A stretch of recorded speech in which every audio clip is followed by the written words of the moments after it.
am Gary Davenport, the godfather of IDP, or so they call me, at IDP Sharks on Twitter. I want to welcome everyone to the 2023 Fantasy Football Expo IDP panel.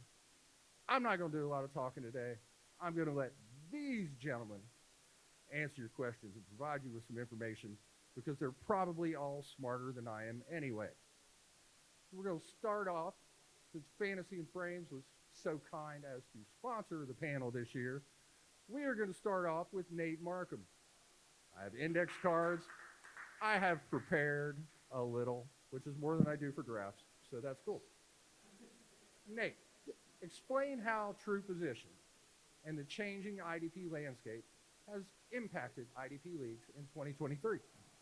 Yeah, well, number one, if you don't like true position, blame Gary Davenport. Let's start with that because he has pushed the narrative. And contrary to me being stiff and unflexible, the league has been quite flexible over the years in that the majority don't have your traditional 4-3 or 3-4 that we have, gotten so used to.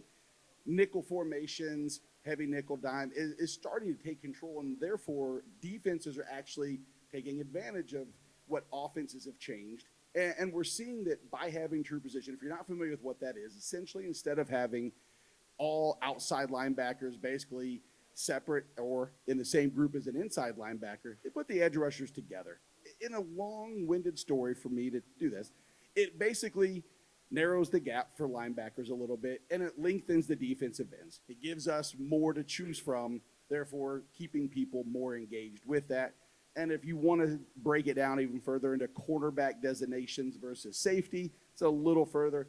But again, it opens up the window and opportunity for a more strategic approach. Mike Woellert, the king of the green dot. I've tried to get him to wear like a green dot superhero costume, but he still won't do it. You really should. Which green dot linebacker battle should IDP managers be most concerned with or interested in as we roll through the preseason? So I have a few, and just remember when we talk about the green dot, it's the person who has the play calling helmet. They're basically not leaving the field, so that's why I track it. It doesn't necessarily mean production. It just means, hey, this person is going to be on the field for 100% of the snaps. Snaps equals potential production, so that's one of the reasons why I really like tracking it. So a few of them, I think the Buffalo Bills, although it's not pretty, there's now, at least it's narrowed down to two people who are battling with Terrell Dodson and Terrell Bernard. It's still not pretty, but I think whoever wins that job is going to be pretty much in line for 120 tackles. Granted, Sean McDermott just doesn't say, all right, I'm going to pull the plug on this guy and go with this guy, but that doesn't seem to be the case.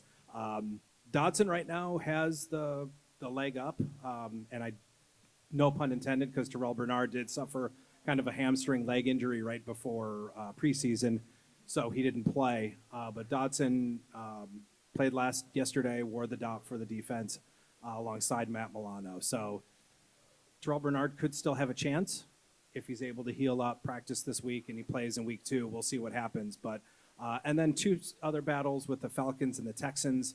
I still think we're really unsure who's going to get the dot with those two situations. Perriman looked really good. And then you have Troy Anderson and Caden Ellis in Atlanta. Caden Ellis, I think, is a dark horse. I know he's familiar with Ryan Nielsen's defense. He's pretty vocal. But definitely want to keep an eye out for Buffalo, Atlanta, and Houston's position battle, because whoever wins that, they're going to be on the field the majority, if not all of the snaps. Leo McNeely, a little new to the IDP game, but the rankings king, the man with the plan, the man whose rankings you should apparently follow more than the rest of ours, because he's Mr. Number One. Give IDP managers an underrated IDP to target this season. Sure. So one of the guys I've been looking at and drafting quite a bit in redraft leagues has been Devondre Campbell for the Packers. His ADP right now is in the 30s. I think maybe that's influenced by some of the dynasty leagues that are drafted earlier. I think he was also missed some games last year, so like people are looking at prior year stats and underestimating him. But you go back 2 years and he was LB4, in 2021, over 140 tackles that year. So Devondre Campbell, he was also a little bit banged up last year too. He was working through some injuries, and I think people are kind of underestimating him at current ADP. I saw one of our UK IDP experts had him in as LB 62. So I'm like, there's a wide range of rankings. I have him currently around LB 12 or so, somewhere, so tier top tier guy. I like him. I think their defense suffered quite a bit when he was off the field. They let up 27.5 points when Campbell was missed 4 games during the season. So he's somebody I'm recommending. I know the dynasty you'd be probably targeting Quay Walker, but redraft Devondre Campbell's the guy I'm looking at. As someone who drafted Devondre Campbell in the Buckets League yesterday, I hope you're right. Iggy Gilbert, the only man at the Expo who is dressed almost as well as me. Iggy likes to gamble. Iggy loves some sleepers. Give us an IDP sleeper for 2023. Someone deep. I have quite a few. Like Leo just said, Campbell was one of them. All right, you can get him later because of the injury and redrafts. I think he's an excellent candidate. I'm going to give us a couple real quick. I think Ernest Jones is still going late. I think the Rams are going to have some difficulties with their offense, staying on the field. This is good in IDP formats. We want that snap volume up for our purposes. So I do think Ernest Jones will be a sideline-to-sideline linebacker. I think he'll get the most volume he's ever had. And then just real quick, I'll just throw in, we also have Greg Rousseau out of Buffalo. He's going late. Somebody's going to have to bring the pressure over there for the Bills with Von Miller out the first few weeks. That defense is in a little bit of a shift.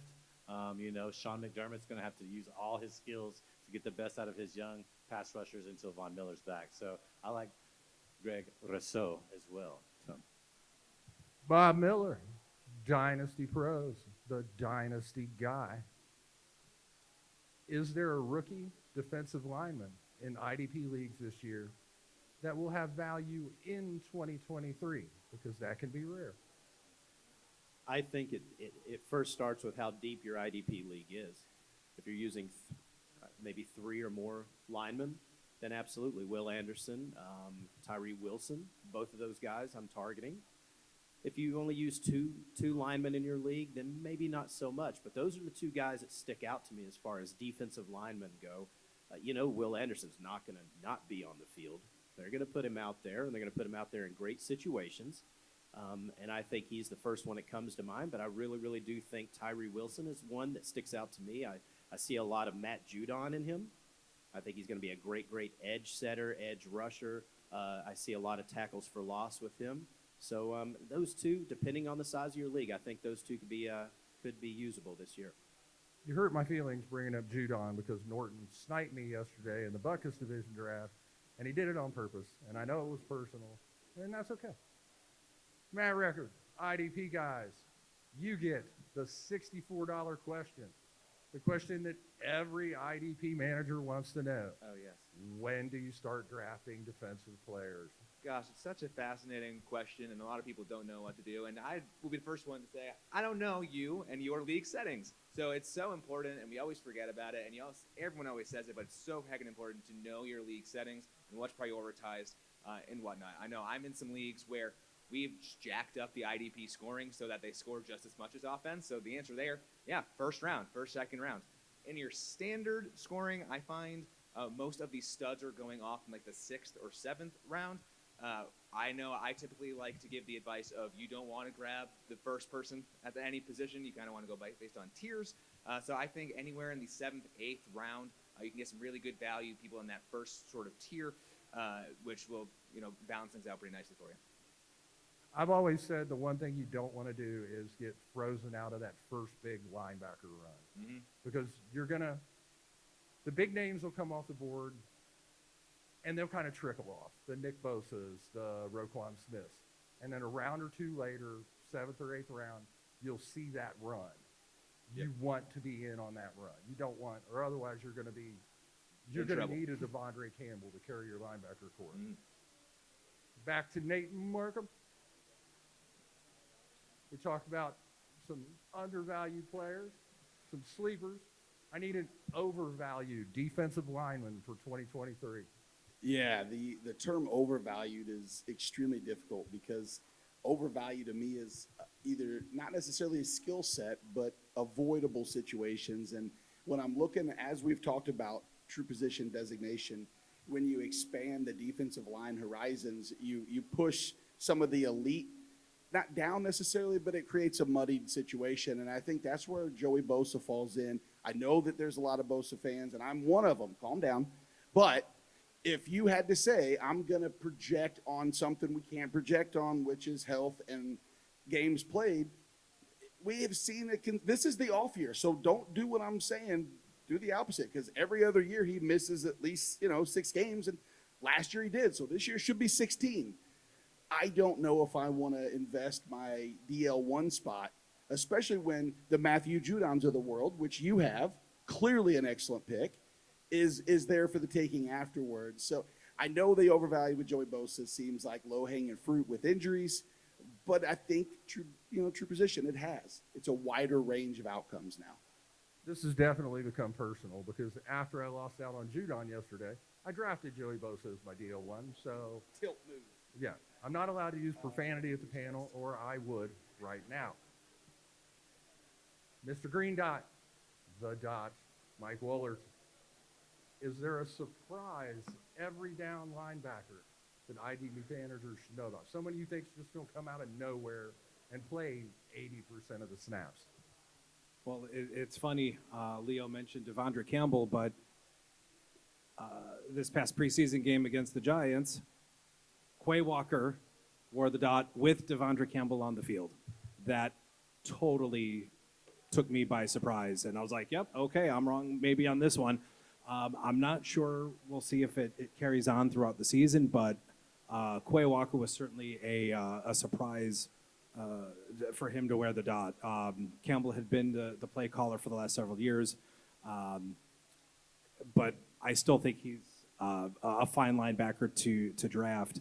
I'm hoping the Packers with Walker and Campbell are more of a 2 linebacker package. That's kind of what they were last year. But yeah, Quay Walker wearing the dot was quite the surprise. And even in Washington with Jamin Davis wearing the dot at the end of last season, Cody Barton wore the dot alongside Jamin Davis. And I for some reason, I can't quit him, but when I looked at Cody Barton's PFF grade and saw the blood red 25, I'm like, that is not a good grade. But we will see. But those were 2 pretty big surprises with Davis and Quay Walker. How did I know you were going to work Cody Barton into this somewhere? Follow-up question. Christian Rosaboom in Los Angeles. What do you think of him? Watched the game last night. I project him at about a 65 to 70% snap guy. The Rams do traditionally run a little bit more single linebacker. It was, the name escapes me, Hummel. Hummel was the single linebacker, and Christian Rosaboom was the one coming off the field. So I got him projected at about 65% of the snaps right now. So I think he's more of a best ball target, but I think if you're going to draft him as in seasonal leagues, you're going to be maybe chasing points and kind of getting frustrated with some of the inconsistent production. So similar to what we saw with Ernest Jones last year. I think he played like 66% Yeah, of the but snaps. without the tackle production. Oh, well, and that's kind of important. That's in kind of IDP. important. We want So- tackles, so. All right. Leo's all about the rankings. He already went underrated. Let's flip it. Give us an overrated IDP, a guy that this fine crowd of individuals wants no part of. Yeah, so this is probably a little bit more for the beginner crowd out there, but overrated. I'm looking at Sauce Gardner. He might be a great NFL player. He really looked like a shutdown corner for parts of the season, but for fantasy, usually corners don't really do too much. Usually your scoring's really tackle heavy. Maybe not too many points for pass deflections or I generally prefer to not even especially that ADP and sleeper right now is 3, and it just that doesn't make any sense. He finished last year like DB 41, and I don't see that there'd be a reason to draft any corner. Maybe a L'Jarius Sneed maybe in the top 20 and he's really the only guy I would be taken there. So I just in general for beginners in the crowd, I say just avoid drafting those cornerbacks unless you're in a cornerback required league. They generally just don't score enough, and they fluctuate between year to year. So like when you go back 2 years, Kenny Moore was the top guy to get. This past year it was L'Jarius Sneed. We just don't know who that next guy is going to be. So just an overall advice for the beginners is avoid the cornerbacks. Maybe even draft the DBs a little bit later. So of the three positions, go linebackers and D line, and then kind of wait on those DBs. So that would be my advice is to avoid drafting Sauce Gardner early. All right, Iggy, it's time to plant a flag. You got to plant a flag. Plant it. Who is going to be the IDP MVP in 2023? Not necessarily highest scoring, most valuable relative to where they were drafted. This one was a little tough for me. I got it narrowed down to two. So if you're going to make me pick one, I'll scratch Alex Highsmith, although I think he's going to have a wonderful year. And I'll go with an oldie but a goodie, and that's Jordan Hicks. Okay, and this guy's been so undervalued his entire career. He led the linebackers, I believe, in Arizona. He's had 91 plus tackles in 5 straight years. He's done that with 3 different teams, so he's independent of the coordinator. He's independent of the scheme. He's had 1 interception. He had 10 passes defended last season. Diggs had 14. Jair Alexander had 14. Most would consider them the most elite corners in the game. Hicks had 10. Maybe he's getting targeted. That works to our advantage in IDP. And I think that could work really well for him. He also had 3 sacks, but he's a tackling machine. And if you're in a general league, or even in a custom league, the tackles are really what you want to get after. And I think he has a great opportunity to lead the Vikings in tackles on a horrific defense, on an offense that's going to put on points. So it's going to be high pace, how they like to play. Jordan Hicks, you can get him extremely late. He's an old man. He's played every snap, or he's started every game for the past 4 years. So we're getting something sturdy right there as well. Don't be scared to grab Jordan Hicks. Matt, if anyone has read my stuff at any time over the last 15 years, you know that I have preached waiting at defensive back forever. Yes, sir. What's your favorite value pick at defensive back this season? Yeah, it's funny. There's been a lot of Buffalo Bills talk, which I'm going to keep that train going. I think everyone has to touch on them. We mentioned the linebacker situation there, and I don't trust anyone outside of Matt Milano, obviously. We don't really know what they're going for the second linebacker. So, yeah, this is why I like Jordan Poyer quite a bit. He's going off the board about DB 28, which is pretty crazy considering I think he's going to have a very safe chance of ending up being the top 20 guy this year. So why mess with the new toys at linebacker when you already have a guy that's established, has been there forever, leader of the team, can really step up and produce for that Buffalo Bills defense. Nate, on a similar vein. Now, we're not talking about DB value. Now we're talking about late round lottery ticket. You're trying to win the defensive back mega millions. Give me a late round DB sleeper who's going to blow up, who's going to be this year's Talanoa Hufanga. Ooh, interesting.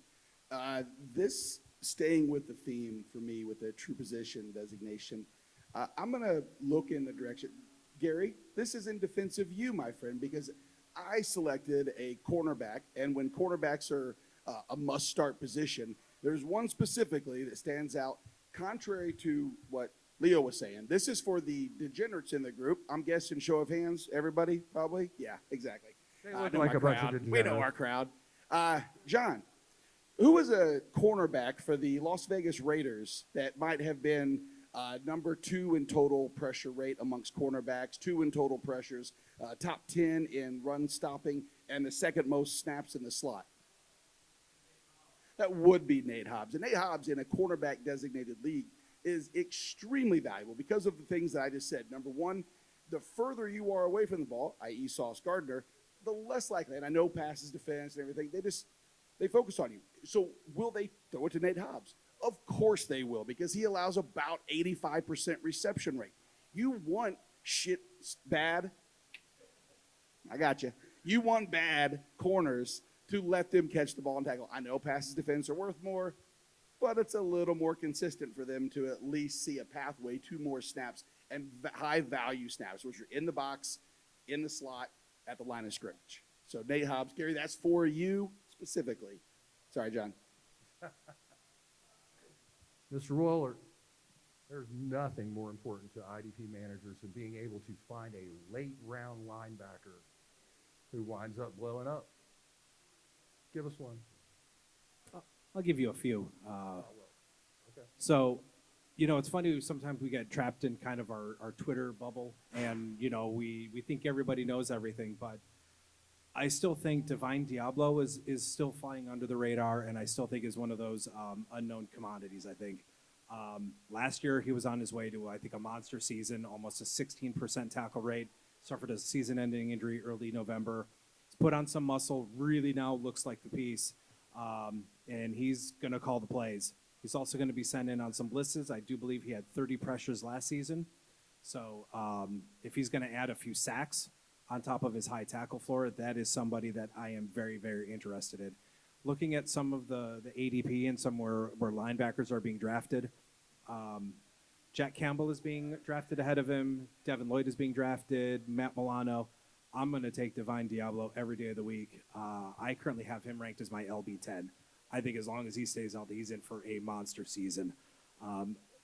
Next, I think Kazir White is going under the radar again in Philly with Isaiah. At the beginning of the season, you had Isaiah Simmons and Zaven Collins, but now they're switched. They're playing different positions. Collins is playing on the edge. Isaiah Simmons is now playing defensive back. So Kazir White is now in line for that 3-down linebacker role. And also is going to call the plays. For him, he's a very productive tackler. 14.7% tackle rate in 2021. Even had a pretty solid season with Philadelphia. 76% of the snaps still resulted in 110 tackles. So he is, again, one of those tackle machines. Leighton Vander Esch, also going to call the plays.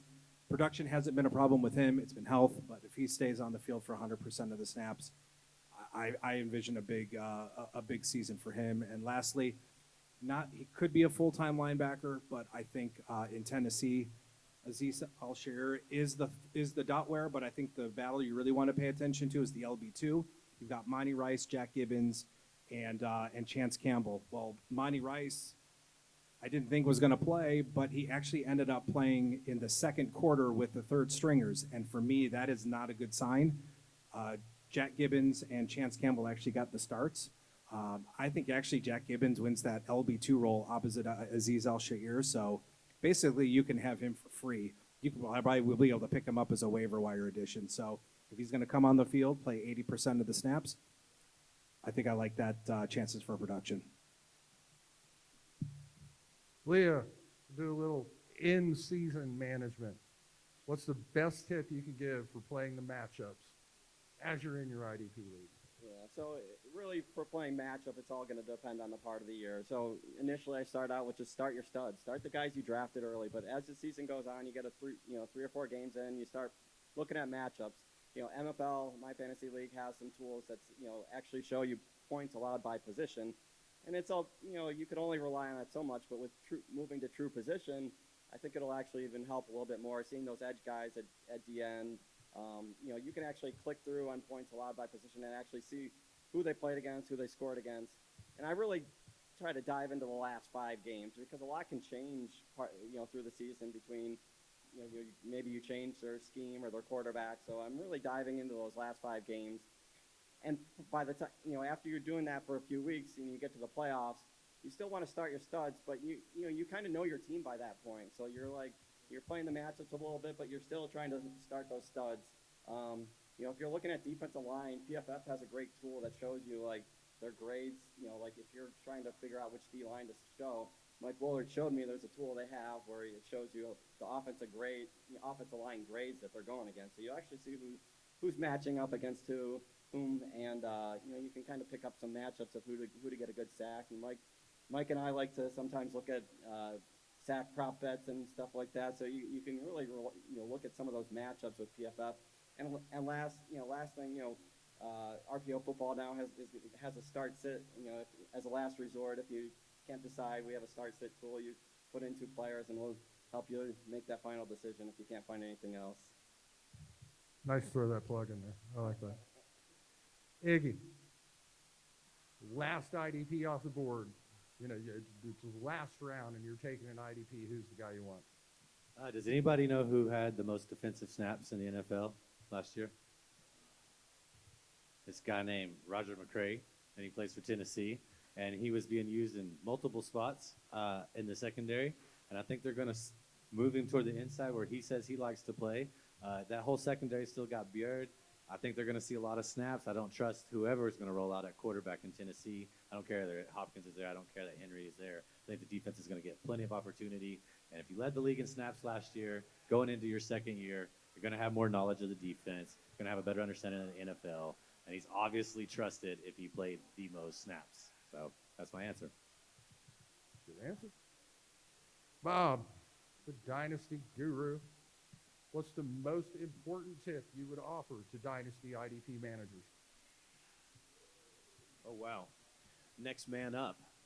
You know, there's a lot of movement in the offseason, so you got to know who's replacing each player. You're looking at your college players coming in as well. But probably the biggest tip in IDP, you know, when it comes to Dynasty or just any IDP league is know your scoring settings. You know, you got to know how your defensive players are scoring compared to your offensive players to come up with a good reason, you know, a good analysis of how to value each one of those players. So that's probably the biggest thing as far as, you know, Dynasty goes. I think it just kind of goes hand in hand with any IDP league. But Dynasty, I mean, we're a lot of Dynasty players, so you're looking at age and you're looking at who's going to replace who in each situation. So, Matt. Gary. Oh, Yeah. Also, patience. I would say patience. So, like, after week one, when someone says, hey, this rookie linebacker didn't play, do I cut him? No. Just they're not busts. It's the first game of their career. Players are also being brought along a little bit slower than normal. So definitely patience. Just you drafted this person for a reason. You followed a process. Patience. Well, we get that in redrafts too. You know that 2 weeks into the season, someone will be like, Aaron Donald only has 3 tackles through the first 2 games. Should I drop him for some scrub who had 2 sacks and got lucky the first couple of, and I get it on Twitter every year, and I'm like, no. Unless you're in my league, in which case, yes, you should totally drop Aaron Donald, and then I will pick him up. There is nothing worse than a panic drop, and then you drop a guy, and another manager picks him up off the waiver wire. 3 weeks later, you play that team, and old boy racks up 12 tackles and destroys you. It's just panic drops are the worst. Matt, we already had Iggy mention the IDP MVP of 2023. Who will be the single biggest IDP bust? Great question. The cornerback won last year in L'Jarius Sneed. You don't want to grab the first one. In terms of year-over-year consistency, cornerbacks are very hard to repeat in the top 10. They hit a lot less than other positions. So a lot of us, we're pretty smart players, right? The thing is, a lot of players you play with, especially in the redraft format, are just going to go straight off of ADP. And Snead had obviously a great year last year, such a good year that is being drafted up there with some safeties. He's relevant not only in cornerback leagues, but also ones where you're just starting a defensive back. So don't do that. Yes, this is a Trent McDuffie tweet. Towards the end of the year, Trent McDuffie actually started playing the same spot that Snead was playing that made him so valuable. So even before McDuffie started going off, I'd say don't go after the top cornerback, find value, wait for defensive back. You'll find really good players late in drafts. But especially now that Trent McDuffie is kind of taking over that role, the Chiefs don't care about our fantasy team, right? They just try to win games, right? So it's great for them. It's working out for them, but that would not work out for you on your fantasy team. All right, we're halfway through, and I'm out of questions, so that shows how well I plan. But we do happen to have a couple of fantastic IDP analysts in the audience, so I'm going to walk over here and hit up John Norton of Football Guys, who has been doing this longer than just about anyone. Yeah, round of applause for John. Your favorite IDP value for 2023?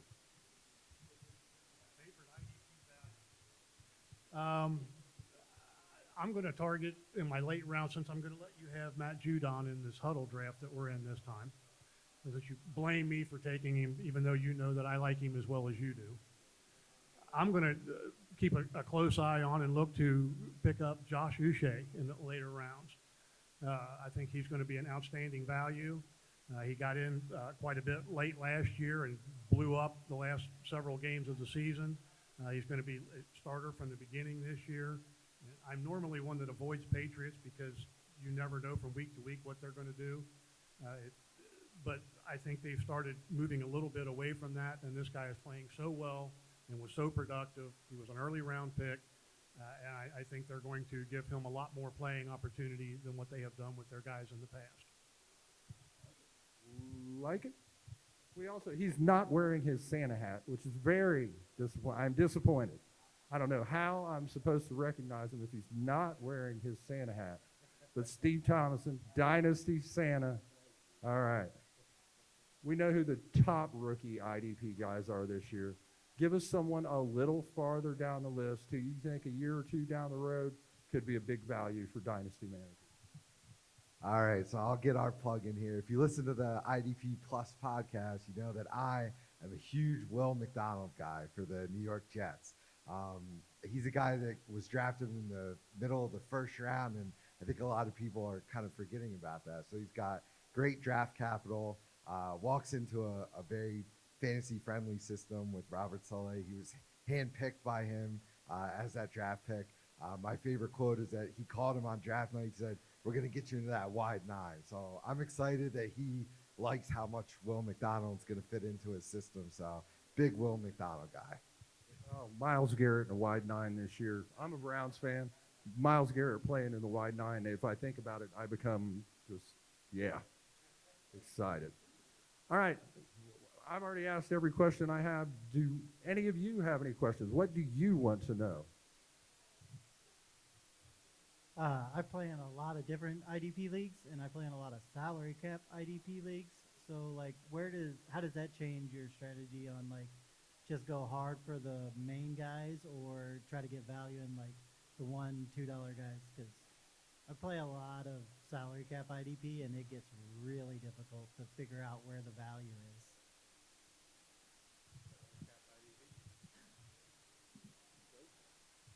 It's a very, very good question. I actually play in a couple of salary cap leagues that use IDPs as well. Value. It's all about value.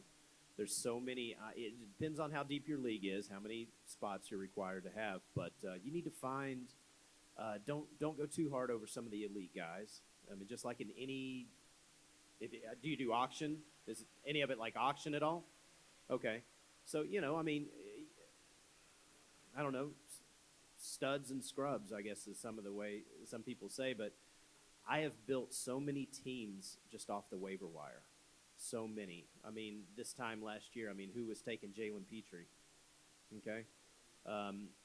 Who was taking the corner out of, we were just talking about, out of L'Jarius Sneed? I mean, a lot of these guys no one was taking, so there's always these sneaky guys on the waiver wire.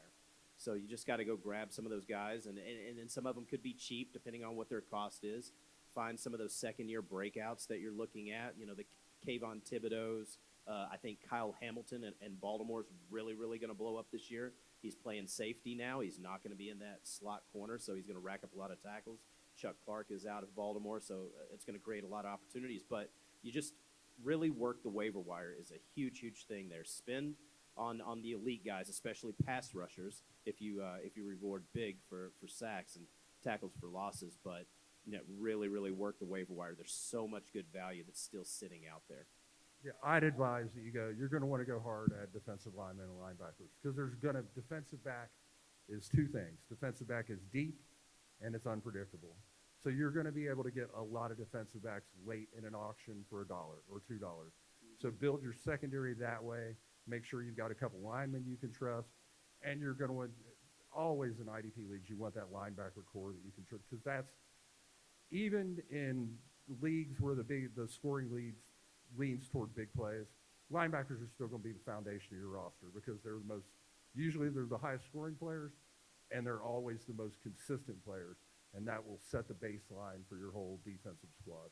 And Gary, I can add just a little bit. I think you were in the auction panel. And so the same strategy and same questions we had in the auction panel, will still apply in here. The two questions I would ask also, is it the same group of players that you face every year where you know certain tendencies? And two, some of the same strategies will carry over.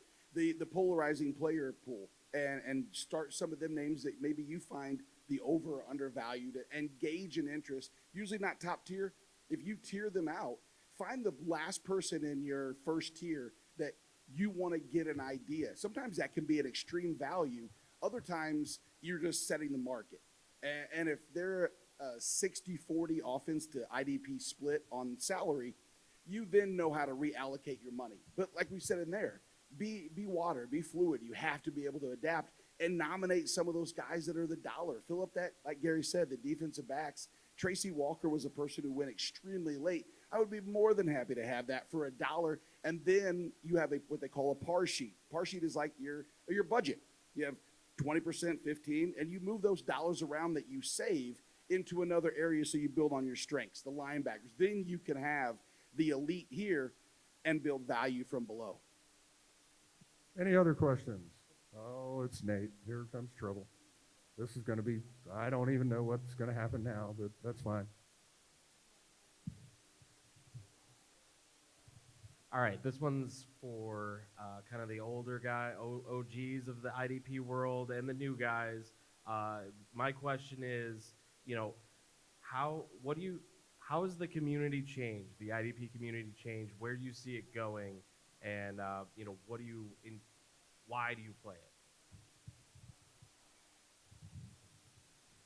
Well, I mean, I started before Twitter when there were forums.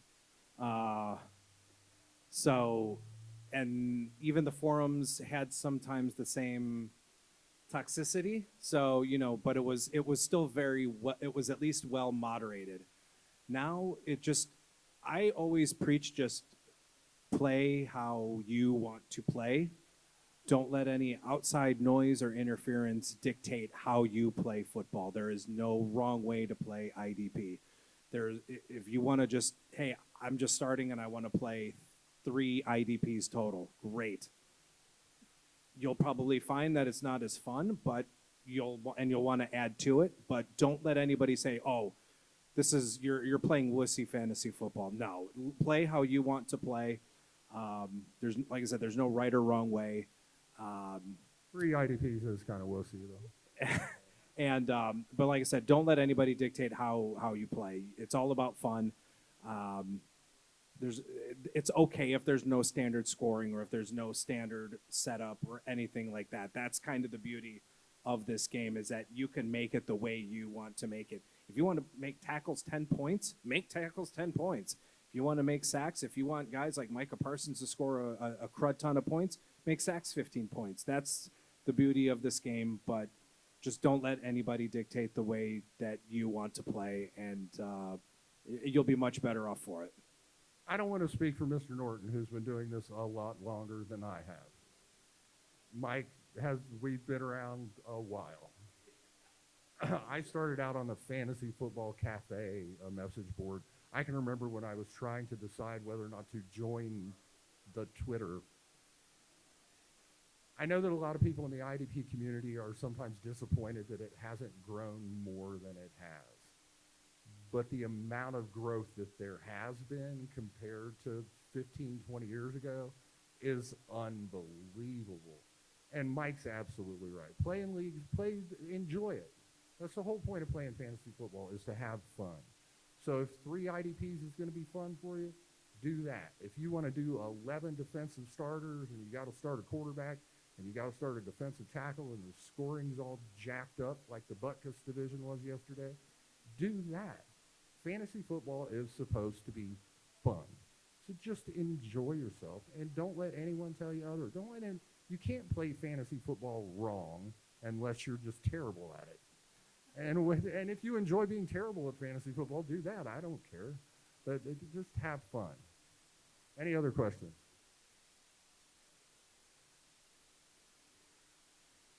Or we reached the point where we start giving away free stuff.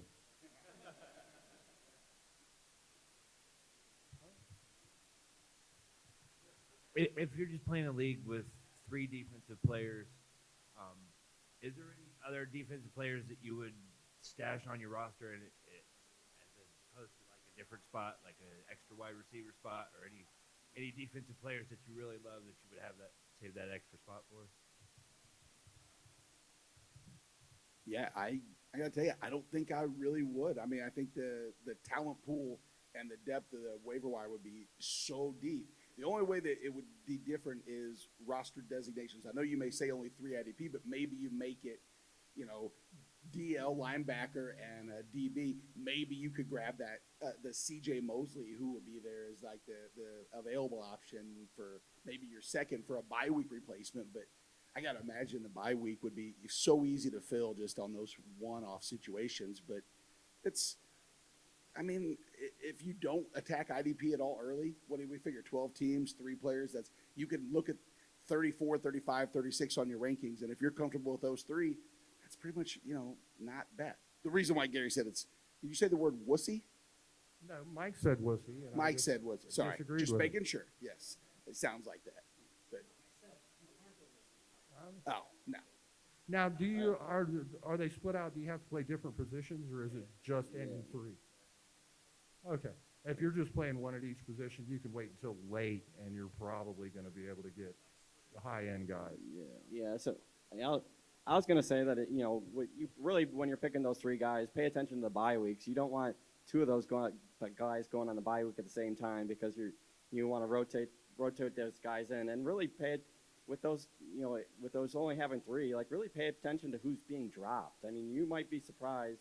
You know, I've seen some of these guys like, oh, Nick Bolton's on the waivers. I'm like, none of my leagues he's available, but you know, with these 3 defensive players, you know, you might be surprised who's out there. So really pay attention to what goes on out there, but really pay attention when you're drafting to pay attention to those bye weeks for those 3 guys, because you don't want to have more than 3 in my opinion. What do you want? I was just going to say, yeah, that's how I started out 14 years ago, just the 3 roster spots. But if there's somebody you enjoy and somebody that's performing well and you have the bench spot, like, get it, because I preach depth. Like, fantasy football's 100% injury rate. Like, they're going to get hurt. They're going to play through injuries. And if you have a guy if you have the 3rd best linebacker and then you also have the 10th best linebacker and you're using that roster spot, in my opinion, it's better for it to be on my bench than the person I'm playing that week. All right, and then maybe you have a great person. And yeah, there's plenty of talent on the waiver, but I've already got a top 10 guy, so I don't have to waste my waiver on this because I've got this position locked up. You know, there's more than one way to pet a cat, but, you know, you just got to figure out what works best for you and your bench spot and the dynamics of it. But I have no problem reserving a good IDP, even though I have a small requirement for them. I did not expect to hear there's more than one way to pet a cat today, but that's hold on. You need a microphone for that. If there's more than one way to pet a cat, Iggy, I'd like to hear what that is.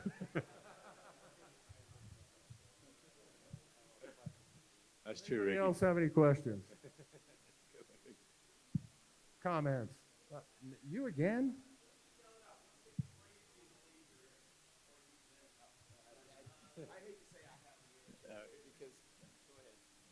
It's an auction with no salary cap, with every dollar's an actual dollar. So yeah, so there's 0. So last year, the only reason there's a cap is because we did it through Yahoo. Their cap is $1,000, and so there were 6 teams that spent $1,000, and there's no market. There is no. I have a $260 budget. If I spend $200 on a quarterback, I only have $60. Now it's crazy, you know. I would never spend $200, but you get the idea. You can't set a cap. There's the values. You have no relative to anything, because if Bob has deeper pockets than I do, we know Pimp Daddy, you know, does. They're gonna not necessarily win, but it's not a strategy. It is lunacy. Don't do it. Get out. It's not worth your gray hairs to do so. Not for nothing, but I would. If I was in that league, I'd drop $1,000 on my roster. I would. I'm not gonna lie. There's an opening. I can get you in. I might want in on that. Yeah, we'll talk later. The craziest IDP league I've played in, Nathan, is one. It was called the Kings Classic. We did that yesterday, to where you're taking IDPs in the first round. I believe I did that, and who else did that? Yeah. I took a Luakon with the 14th pick. Yeah, Nick Bosa went, I think, 12, 13th. Okay, so yeah, 2 IDPs went back-to-back in the first round. Dwight actually used his first 2 picks on Yeah. IDPs. He took Bosa and Max Crosby. Yeah, Gary has some pretty wild scoring there, but he did it on purpose to see. And all you said all day yesterday, the day before, is you were waiting to see when that first IDP was going to drop. I just wanted the IDPs to score as many points as the top offensive guys, and I wanted to try to balance out the positions Absolutely. to where, because we got 3 flex spots, it's 14 teams, injuries are going to happen. It's going to be a nightmare by week 9, week 10. You're going to be staring at cornerbacks like, well, I could flex Cater Kohu. And I wanted to make it to where that might actually be a viable consideration. But yes, going into the draft yesterday, I had I don't think any of us We did. didn't. And we're Not at all. IDP, we're supposedly experts. None of us had any idea what we were doing going into that draft because we didn't know when the IDPs, one, when was the first IDP going to come off the board? 2, was it going to start a run? And the answer was first round, and and it made for an interesting. 5 of my first 11 picks were linebackers, and I'm pretty sure I've never done that before. Well, linebacker Luakon, I mean, there was only 3 quarterbacks that averaged more points per game last year than him. You know, obviously Hurts, Mahomes, Allen. And after that, it was him. So, well, it's a King's Classic. It ain't supposed to be easy. Yeah, it was really, really crazy. And then grabbing value at the end, I think my last pick in the draft was Jalen Ramsey because we have to start a corner. And yes, he's probably going to be hurt. He's hurt right now, and he'll come back in a little while. But offenses are going to test him. They're going to try him. There's IR spots, too, so you can stash him and pick somebody up. Beautiful. So, you know, you got corners averaging 18, 19 points a game in that scoring. So absolutely just the craziest league I've been a part of, and we're just getting it started. Any other questions?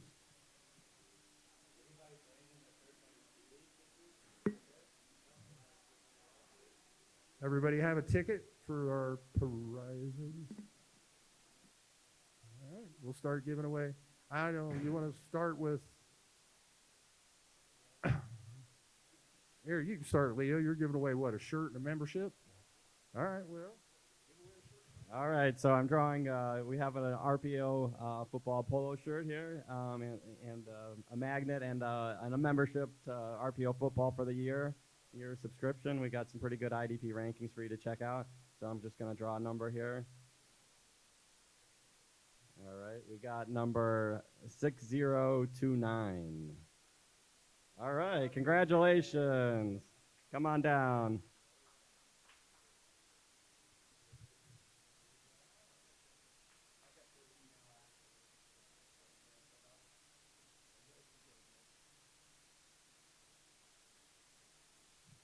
All right, we've got 1 Football Guys Hall of Fame membership for this year.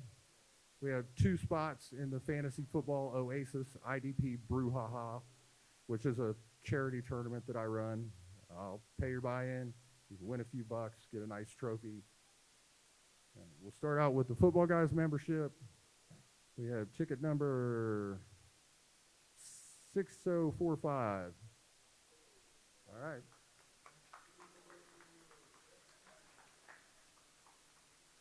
Just get with me after, and I'll get your information.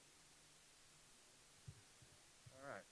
Couple spots in the brouhaha. First one, 6043.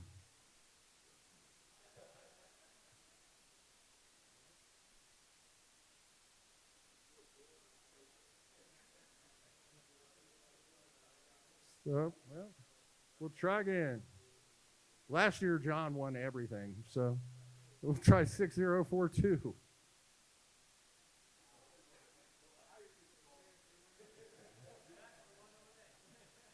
Well, sooner or later, we got to get one. All right. 6031.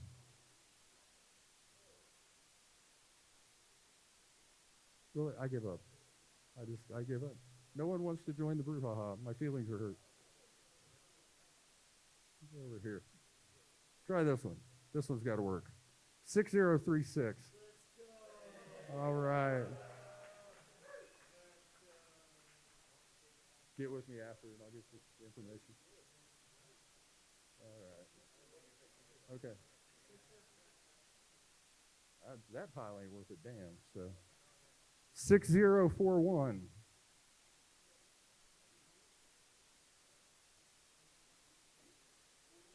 One?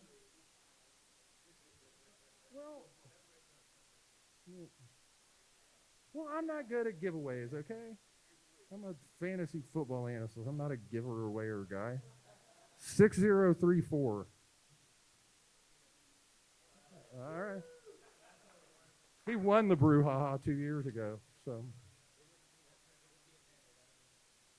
Okay. John said give it to somebody else, so, because he's a nice guy.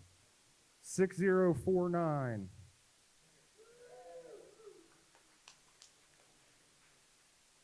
Get with me after, and I'll get your email and stuff and get you invited. And finally, the creme de la creme, in honor of the Kings Classic Butt Kiss Division, an autographed 8x10 photo of the greatest linebacker who ever played the game, in my humble opinion, 6037.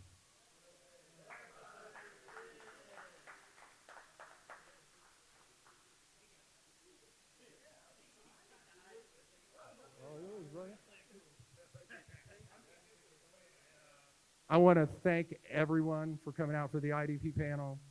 I've been a member of the IDP community, and I haven't been a member of the IDP community for as long as John, but I've been around for a while. I love y'all. I love these guys. I love the players. I'm just filled with love. So, thanks for coming out.